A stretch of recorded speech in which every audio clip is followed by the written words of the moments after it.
અમારા હમણાં બધા મિત્રો ભેગા થયા હતા, નક્કી કર્યું કારણ કે નવરા હતા, વેકેશન જેવું હતું ને પ્રોગ્રામ કાંઈ હતું ને, એટલે કે શું કરશું, તો કે આ વખતે વેકેશનમાં એક કામ કરીએ કે કમાઈ જશું હરખી રીતે. કે અરવિંદ ને રજની ને નરભેરામ ઠક્કર ને કિરીટ પંડ્યા ને બધા ભેગા થયા કે નાટક કરીએ, નાટક કે ટાઉન હોલમાં રામ રાવણનું યુદ્ધ. મેં કીધું એવડું મોટું નામ ન રાખો, જોવાય ન આવે શું. તો મને કે ખાલી રામ રાજ્ય રાખે. મેં કીધું એવું કાંઈક રાખો ટૂંકું ટચ. તે અમે નક્કી તો કર્યું, પણ અમારે કલાકારો શું બધા અમે હતા. તે અમારે તો પછી નાટક કરવું હતું, એના 3 મહિના પહેલાં ટિકિટો બહાર પાડી નાખી. કારણ કે મેં ત્યાં વેચાશે, તોય નાટકને દી 2 ટિકિટ વેચાણી હતી. એ જે લખમણ થયો હતો ને, માથાભારી હતો, એ દી આવ્યો હતો એના હગાની કે આ 2 ટિકિટ તો લેવી જ જોશે. કે તો કે ઉધાર, તો કે એ પાછી 2 ઉધાર દેવાની હતી. તે બધા મારી પાસે આવ્યા નરભેરામ, મને કે કેવી રીતે નાટક થાય કે કાલ. મેં બધું થઈ જશે. અરે મને કે 2 ટિકિટ નથી વેચાણી, એ ઉધાર વેચાણી છે. કે આ ડ્રેસના ભાડા એટલે ને હજી સુધી રામ નથી મેળે આવ્યા. કે અમારે જેને રામ બનાવવો હતો તો પેલા તો આવ્યા કે પગે પોલિયો ન હાલે. મેં પોલિયાવાળા રામ પબ્લિક તોડી નાખે. મેં કીધું શું, તો મને કે તો શું કરશું, મુગટ લઈ આવ્યા હતા. હવે મુગટ માથા આમ તો ડુંગળી જેવડા, એમાં મુગટ ગાલે એટલે આજુબાજુમાં લુગડા ભરાવા પડે, ત્યાં તો મુગટ ગોઠવાય. એમાં નાટકનો દિવસ આવી ગયો. એક એમને 2 ટિકિટ ઉધાર હતી, જ રહી એમને, બાકી કાંઈ વધ્યું નહીં વેચાણ. બધાય મારી પાસે ઉઠમણામાં આવ્યા હોય ને એમ બેઠા. મને કે શું થશે રાતે, કે એકવાર આ ડ્રેસવાળા પૈસા લેવા આવશે, કૂટી નાખશે બધા. બધું થઈ જાય, ચિંતા ન કરો. છાપામાં જાહેરાત દીધી, આજનું નાટક વિના મૂલ્યે. વિના મૂલ્યે કયો એટલે અમારે જામનગરમાં કહું છું તૂટી પડે. હાઉસફુલના પાટિયા ચડી જાઓ, માણસો પારી ઉપર બેસી ગયા, અંદર ઘૂસી ગયા, બધું આખું પેક થઈ ગયું ને. એટલે મેં પડદો ખોલીને એનાઉન્સમેન્ટ કર્યું. મેં કીધું નાટક શરૂ થાય છે, જેને ન જોવું હોય એ 50-50 રૂપિયા દે તો બહાર જવા મળશે. એક ભાઈ તો 150 લઈ આવ્યો, કોઈ 100 દઈ જાય કે અમને બાયણે કાઢો ભાઈ સાહેબ, નથી જોવું હોય કે આમાં. કારણ કે વાંદરાઓને પૂંછડા લગાડેલા, એ હજી 70 ને તો બાકી હતા લગાડવાના. સીટીઓ વગાડે ને માન પડદો ખોયલો ને. હવે પહેલી જ વાર રામ થયેલો, એકે ડાયલોગ યાદ બિચારાને ન આવે. ગંભીર થઈને આવીને ઊભો રહ્યો સ્ટેજ ઉપર. હજી તો રામના ડાયલોગ મગજમાં બિચારો યાદ કરતો હતો. ત્યાં તો ભણીમ દે ને હનુમાન પડ્યા અહીંયા. રામનો જે પીતો ગયો છે, બોચી પૈકડી હનુમાનની. અહીંયા આવાય અત્યારે હે, હજી સીતાજી મને નથી મળ્યા. પછી તારે જંગલમાંથી રાવણ લઈ જાય, હું જ આવવાનું છે. અહીંયા આવ્યો રામ. હનુમાન કે બોચી બોચી મૂકી દે. રામ થયો છે શું છે, અંદર જોયા 70 વાંદરા ધક્કા મૂકી કરે. ધક્કો આવ્યો એમાં અહીંયા પડ્યો છું, સામેથી નથી આવ્યો. ઠેકા ઠેક કરે છે બધા અંદર. આ બધી લપ હાલતી તે તો લક્ષ્મણ આવ્યો. કેમ?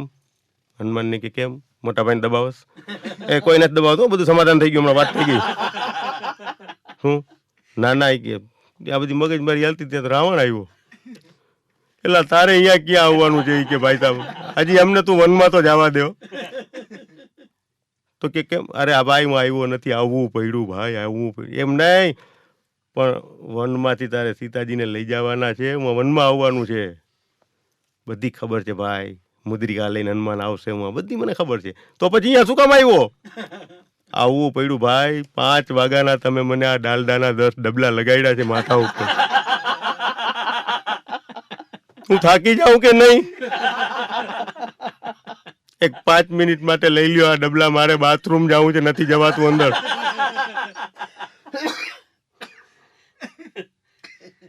નાટક પૂરું થયું તો અમે બધા 4-5 હતા, એ જ હતા, ઓડિયન્સમાં તો કોઈ હતું નહીં. કારણ કે બધા 50 હો, પણ વકરો સારો થયો, 23,000 રૂપિયા આવ્યા. એક ભાઈને કીધું કેમ? મને કે મન પડે એમ દઈને વયા જતા હતા.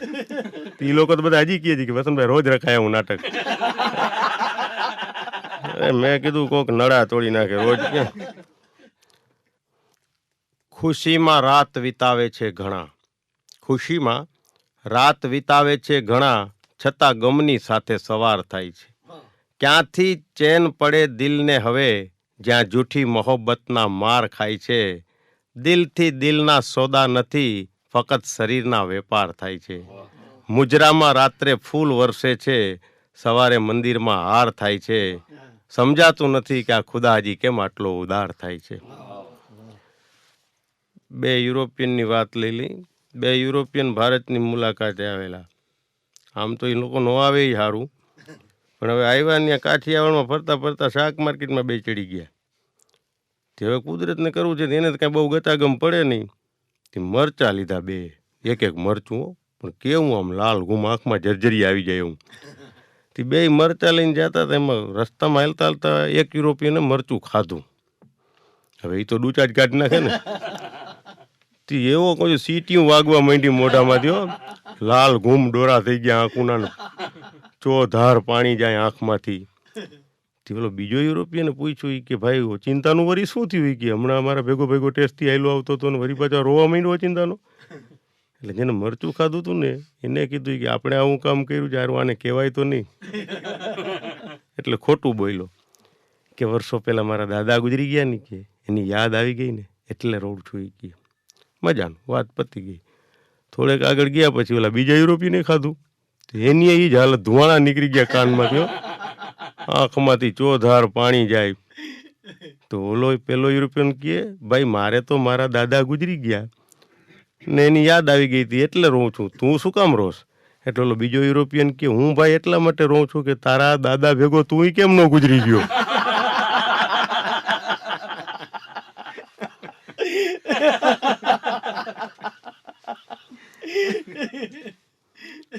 મારે જામનગરથી હમણાં બસમાં તો તમને ખબર છે ને આડાવરું હોય બધું, ખપાટીએ જેવી બસો. કંડક્ટરને પૂછીએ, બસમાં કેવું રેગઝીન ફાટી ગયા હોય ને આ ને એવી બસું, સીટું લબડી ગયું, બાયણા લબડતા હોય, હાવ બેકાર બસું. તો મને એમ થયું કંડક્ટરની મજાક કરું. મેં કીધું આ ખટારો કઈ આવવું પડશે? મને કે કચરો ભરાય એટલે તરત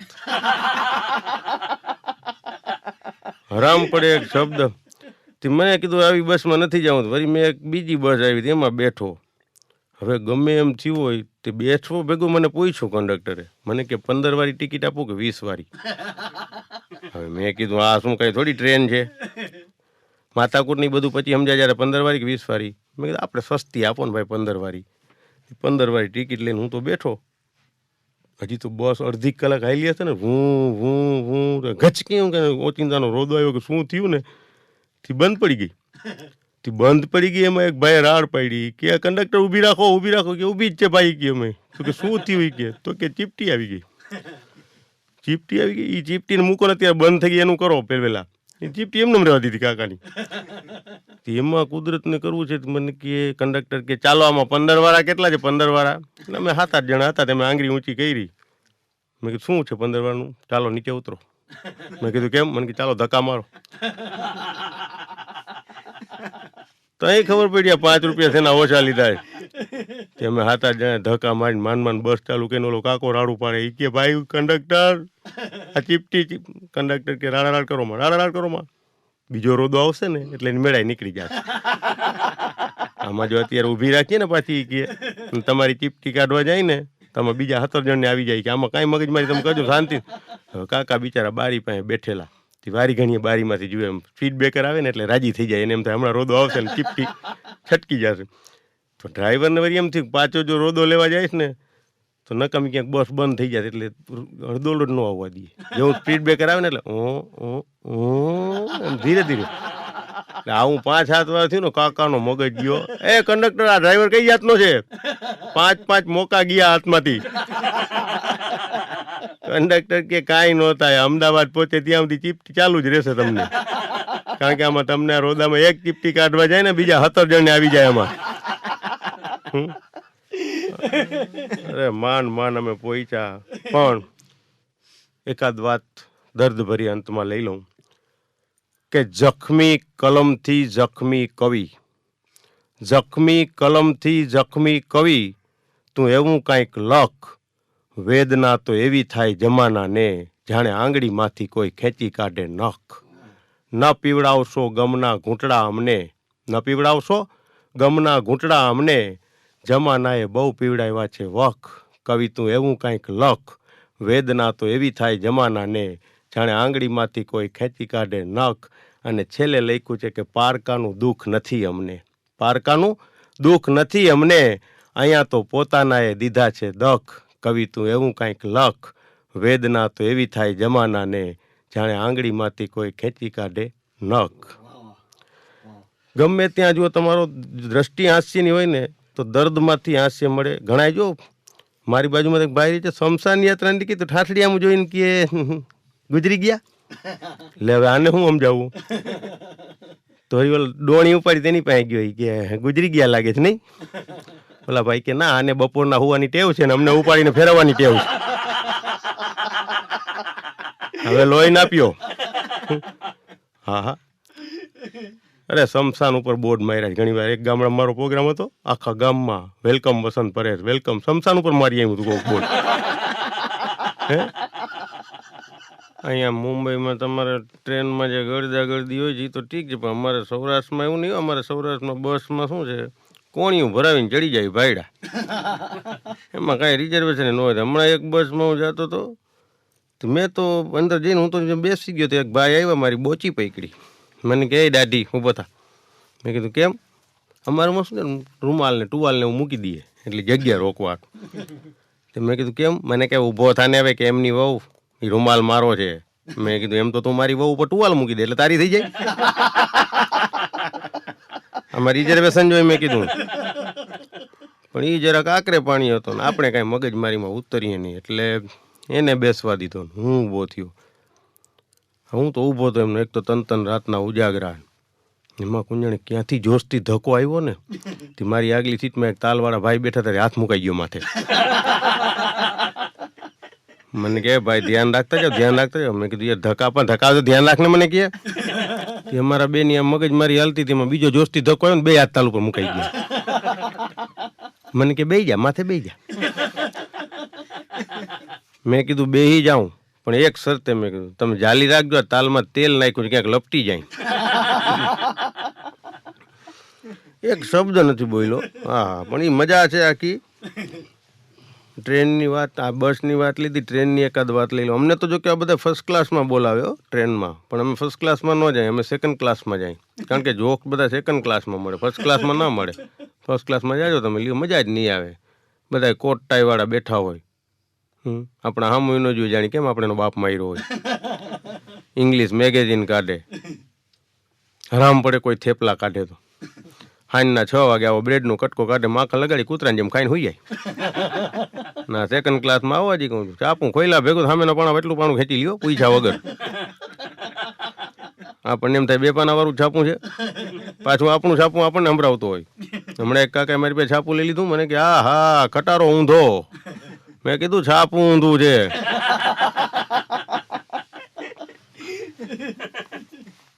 અમારા જામનગરમાં એક મિત્ર છે, માણાના કલર ઘણી વાર એવા હોય ને જોખમ થઈ જાય. મારા એક મિત્ર છે ઇકબાલ કાળો.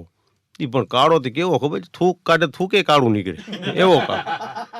મેં એને કીધું સફેદ લુગડા પહેરતો જાય ને કે મરી રહી કોક માથે ચડી જશે. હા હા બિચારો હાવ હું ભોળો છો. મેં કીધું પછી સફેદ લુગડા પહેરવા માંડ્યો. નક્કર ગમે ત્યાં ક્યાંય અમે કોઈ પિક્ચરમાં ગયેલા તો પાછા કાળા લુગડા પહેરતો હોય. તે બાથરૂમમાં ગયા તો ભીંજવી મૂક્યો કોકે. મેં કીધું ઇકબાલ શું થયું? મને કે કાંઈ ખબર નથી કે હું તો બાથરૂમ મૂતેણીમાં હતો ને વાંયથી કોઈક શેડ મારી ગયું કે આ. મેં કીધું તું સફેદ લુગડા પહેર ને ભાઈ. તો તે દીનો સફેદ બિચારે શરૂ કર્યા. એ સફેદ લુગડા પહેરીને પણ એક દી અમે જતા હતા બાયણે ને કુંજણે એક મિત્ર એનો હામો જઈડો. એ કે કાંઈ ઇકબાલ આવા સરસ સફેદ લુગડા પહેર્યા છે ને પાછળ ડામરના ડાઘા છે.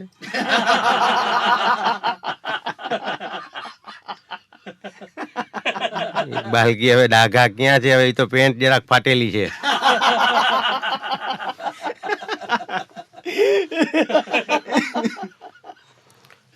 અમુક તમે જોજો બેનો નવી નવી વાનગી બનાવે અને એનો પહેલો પ્રયોગ એના પતિ ઉપર કરે કે આને પચી જાય પછી કૂતરાને નાખીએ. મારા વાઈફે હમણાં ચોકલેટ બનાવી. હવે ચોકલેટ કોઈ દી ઘરે બનાવાય ધરમથી, પણ ચોકલેટ બનાવી પણ છીબામાંથી ઉખડે નહીં હો. આખું કુટુંબ ભેગું થયું, ચોકલેટ છીબામાંથી ન ઉખડે. મારા કાકાને ચોકલેટ બહુ ભાવે, ઊભે પગે થઈ ગયા, લેંઘો ફાટી ગયો, ચોકલેટ ન ઉખડે. તમારા આમ હાનના છીબા ચાટીને મૂકી દીધી એમને. બેઠી બેઠી બનાવતી. હું એને ના પાડું તું ઘરમાં આવા શું કામ બગાડ કરસ? મને કે હું ક્યાંક ક્યાંય બાયણે જઈ શકું છું. રહોડામાં બેઠી બેઠી બનાવતી હું, મારું મન ભૈરું ભૈરું રે લે. હવે ઈ કેવડી, એનું મન કેવડું, ઈ કેદી ભરાઈ રહીએ. દરેક પ્રકારમાંથી આનંદ મળે. કહું છું મારા એક મિત્રનો પગ બગ ડૂંચાઈ ગયો, હાવ ભાંગી ગયો. તો મેં કીધું ભાઈ કોણે દીધી? મને કે આદત. મેં કીધું આદતને પગને શું? મને કે આદત. મેં શેની આદત? મને કે સિગરેટ પીવાની. મેં કીધું સિગરેટ તો અમે પીએ છીએ, એમાં કાંઈ પગ ભાંગી જાય? મને કે આદત કે આપણે સિગરેટ પી અને એમ નીચે નાખીએ ને પગેથી ઠારીએ ને. તો અમે ઠારીએ છીએ પગેથી, એમાં કાંઈ. અરે મને એમાં કે વસંતભાઈ એવું થયું, કાલે અગાસીમાં ઊભો હતો ને સિગરેટ પીને નીચે નાખીને પછી ઠારવાટું પગ લાંબો કર્યો.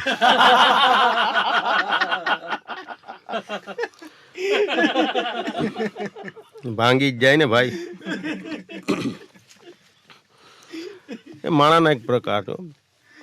તમે જોજો ગણે ટેકાણે તમે જોતા હશો કેટલા એવા માણા હોય ખોપર્યું, હરાહર અડધી વાત બીજા પાસે જ કરાવેલે. મારે હમણાં અમદાવાદ પ્રોગ્રામ હતો. હું પ્રોગ્રામ પતાવીને, એક તો આપણે થાકેલા હોય રાતના, તો પ્રોગ્રામ પતાવીને 12:30ની બસમાં, હું જ્યાં બસમાં બેઠો તે કાકા મોટી ઉંમર આવ્યા મારી બાજુમાં. મને કે દીકરા ક્યાં જાઉં? જોજો હવે લોહી કેવું પીએ આપણે. એક તો આપણે થાકેલા હોય એટલે મેં કીધું જામનગર. અહીં અમદાવાદમાં કોની આવ્યો તો? મેં કીધું તમારી અહીંયા તો નહોતો આવ્યો ને. મને કે ટાઈમ પર નથી કરવો ટાઈમ પાસ. મેં કીધું ભાઈ સાહેબ હોવા દે ને અમને.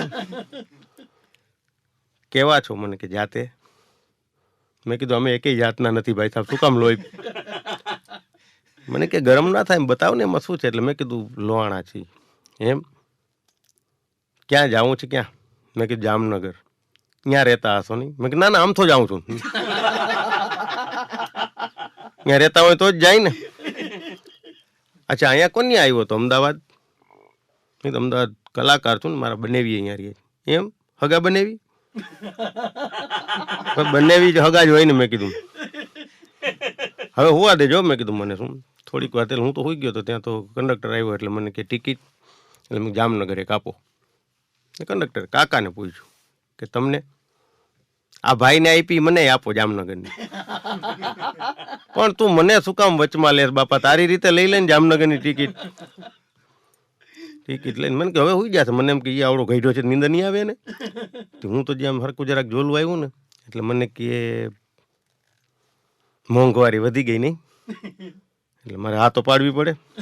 એટલે મેં કીધું હા તો છે જ ને કાકા, બધા એના માટે છે ને. એમ નહીં, મને કે અમારે તો જોઈ કે આ ઓણ મેં દીકરીના લગ્ન કર્યા તો 30,000નો ખર્ચો થયો તો મારે. કેટલો?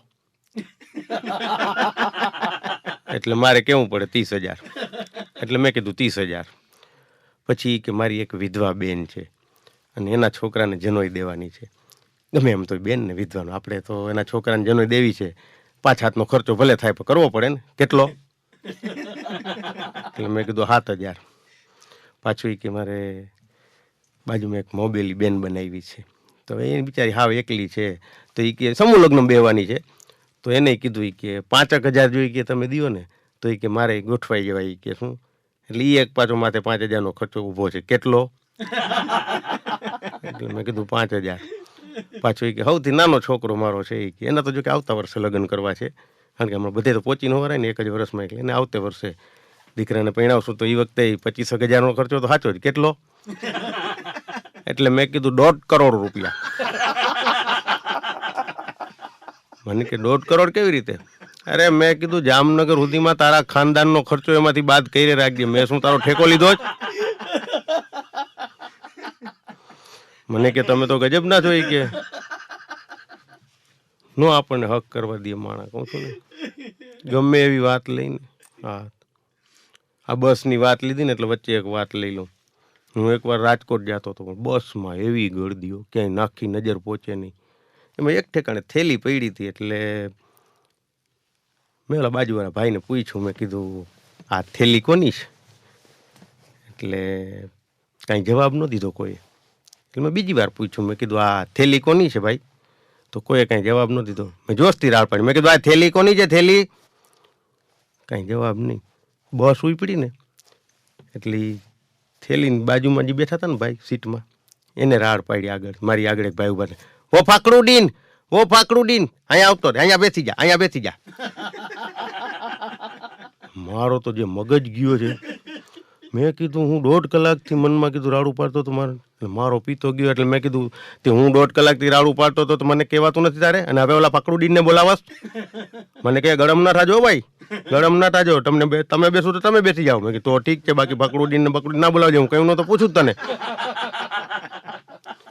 હું બેસી ગયો પણ મને મગજ એવો મારો ગયો હતો ને મેં કીધું આ મારો દીકરો મને હેરાન તો કર્યો છે કેટલી મેં રાડું પાડી એટલે મેં કીધું આને મૂકવો તો નથી એટલે મારી આગલી સીટમાં એક ભાઈ બેઠા હતા ને એને કીધું મેં કીધું તમને ખબર છે ને મેં કેટલી વાર પૂછ્યું આ થેલી કોની છે થેલી કોની પણ તું હવે તને બેસવા દીધો ને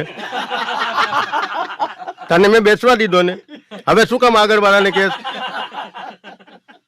શાંતિ રાખજે પહેલા હવે મેં કીધું હા યોગ્ય જગ્યા ઉપર ઘા થયો છે થોડીક વાર બેઠો બસ થોડીક આગળ ગઈ એટલે 2 સીટ મૂકીને આગળ બેઠા હતા મેં કીધું આ ભાઈને પૂછી જોયું એને ખબર છે મેં કેટલી વાર ઠેલી તો પણ તું હવે કેટલાક ને કઈ તું સમજ તને કાંઈ સમજણ પડે છે કે નહીં ભાઈ સાહેબ લોહી ના પી તને બેસવા દીધો યાર પકડું દીને વયો ગયો ને તારી નજર સામે હવે તું શું કામ વારી કરીએ ઠેલીની વાત કરત ઠેલીનું ના બોલ તું બીજી વાત કરવી હોય તો કર પણ ઠેલીનું કાંઈ ના બોલજે હવે થેલી કાંઈક મજબૂત છે મેં કીધું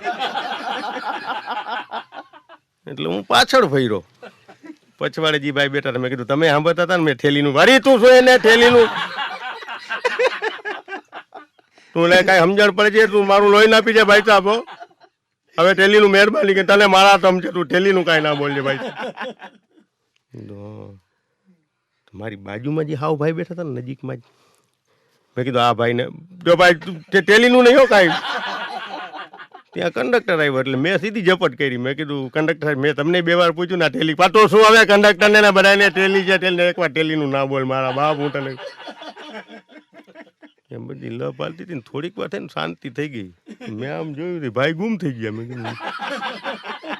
કીધું હારો ક્યાં ગયો હશે મેં બધી રાડ પડી મેં ક્યાં ગયા ઓલા ઠેલીવાળા ભાઈ ક્યાં ગયા ઠેલીવાળા પછવાડીની સીટમાં નીચે કરી ગયો હતો કે અહીંયા બેઠો છું મારો બાપ મરે જો કોઈ દી ઠેલી લઈને બસમાં આવું તો કે ઠેલી કહેતો તો હું ઉતરી જાઉં તારા સમખાઈને કહું છું મારે નથી તારી એમ હું ઠેલીનું ના બોલજો શું રાજકોટ ઉતરા ને તો જોતો તો મેં કીધું હાલો ઉતરવું તું ઉતરી જા મારી વાય તું કામ પડ્યો મેં કીધું નહીં તમને આ ઠેલી ઉતરાવું નથી ઉતરાવી ઠેલીમાં ઠેલીનો ઘા મારા ઉપર કરીને વયો ગયો માલિકો જૂના ચોપડા હતા કાંઈ નહોતું પણ એ જે થેલી હતી ને એની અંદર આ આઈટમ લખેલી હતી થેલી આ મજા છે થેલીની મેં કીધું સારું આ થેલી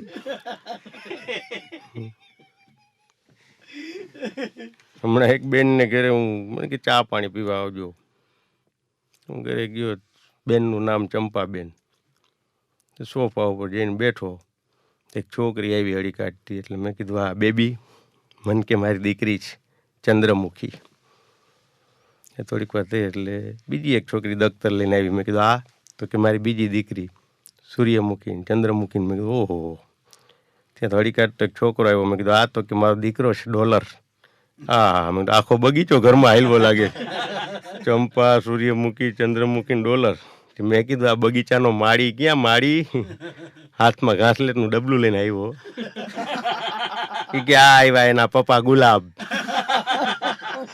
આખો પરિવાર એવો હમણાં ગવર્મેન્ટે એવું નક્કી કર્યું હતું કે 1000 ભૂંડને પર્વતની બીજી બાજુ મૂકવા જવાના એના બધા અરજી ફોર્મ ભરાણા હો એ કેટલા એમાં તો અરજી કરે ને એ 3 જણા સિલેક્ટ કર્યા મેં નક્કી કર્યું એમાં એક ગુજરાતી હતો એક મદ્રાસી અને એક આ ધોળિયો હિપી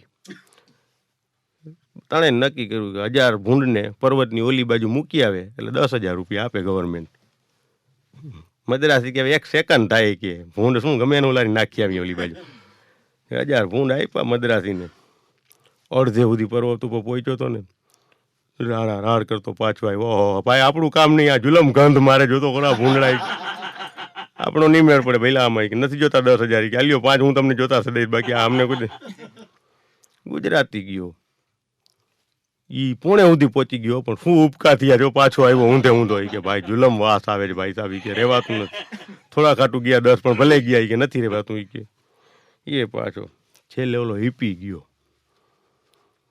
અડધેથી ભૂંડ પાછા આવતા રહ્યા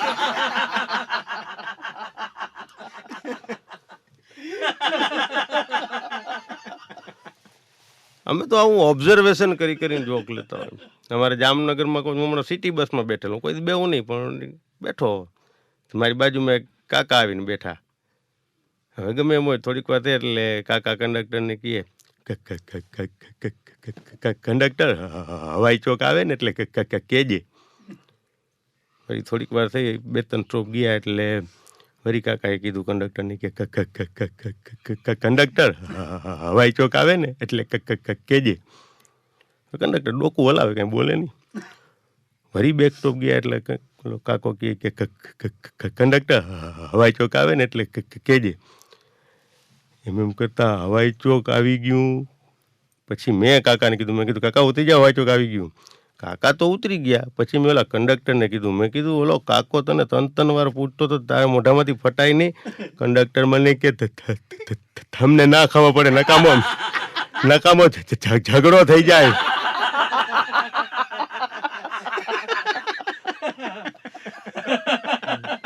આવા કોક દીને મરાવી દે ને આપણે. એકાદી દર્દ ભરી વાત નહીં. એક શાયરે તો અહીંયા સુધી લખ્યું છે, મને એમ છે કે આના પછી કલમને કોઈ લખવાનો રાઇટ્સ નથી. એવું સરસ લખ્યું છે એ શાયરે, કારણ કે આનાથી મોટી બીજી શાયરી હોઈ નહીં શકે અને આનાથી ઊંચી ચીજ કોઈ લખી નહીં શકે. અહીંયા સુધીની વાત છે. એક પ્રેમિકા માટે એને લખ્યું છે કે રમઝાન કે દિન તુમ છત पे न जाना, रमजान के दिन तुम छत पे न जाना, कहीं मुसलमान तुम्हें चांद समझ कर रोजा न खोल दे. હાથ ધોઈ નાખ્યા લખીને બધું. મારા એક મિત્ર હમણાં શાયરી લખી હતી, પણ એ શાયરી તમે સાંભળો એટલે આંખમાં જર્જરી આવી જાય. હા, પણ દર્દની વાત આવે ને ત્યારે મારો મૂળ વિષય શાયરીનો છે, એટલે એકાદ દર્દભરી મારી પોતાની કિતાબ છે, એમાં એક ફ્રન્ટ પેજ ઉપર લખેલી વાત કે ચહેરા દેખ કે મત સમજો હમ ખુશ હૈ, રો રો કે રખી है हंसती शकल हमने. चेहरा देख के मत समझो हम खुश हैं, रो रो के रखी है हंसती शकल हमने, दिल के आंगन को आंसू पिला पिला कर बड़ी मुश्किल से उगाई है फसल हमने, बड़ी मुश्किल से उगाई है फसल हमने, तुम क्या जलोगे यारो, जल जल के बनाई है गजल हमने, जल जल के बनाई है गजल हमने. મારા વાઈફનું હિન્દી તમે જોયું નથી. હા, મારા વાઈફ તો હિન્દી બોલે, પાછી હોઠ ઉપર આમ હાથ રાખે. મને કે પ્રોગ્રામ મેં સે કબ આયે? મેં કીધું અભી આ રહા હું. મને ટેન્શન થઈ ગયું. મેં કીધું હાથ કેમ રાખ્યો છે આમ? શું? મને કે હિન્દીમાં વાત કરું છું ને. મેં કીધું કેમ? મને કે ઉપર લીટી આવે ને, બોલવામાં ના આવે. મેં કીધું શું કામ લોહી પીસ? બધું એને બોલવા જોઈએ. હા, હું પણ ના નથી પાડતો. મને ડૉક્ટર કીધું આનું મન ન તોડવું, આ કાંઈ લાંબુ કાઢશે નહીં. 3 ડૉક્ટર આમ કરીને કાઢી ગયા. આ એમને માયલી આવે છે, અબ્રાહમ લિંકનની જેમ લીધેલા કાર્યો મૂકવા નહીં. હે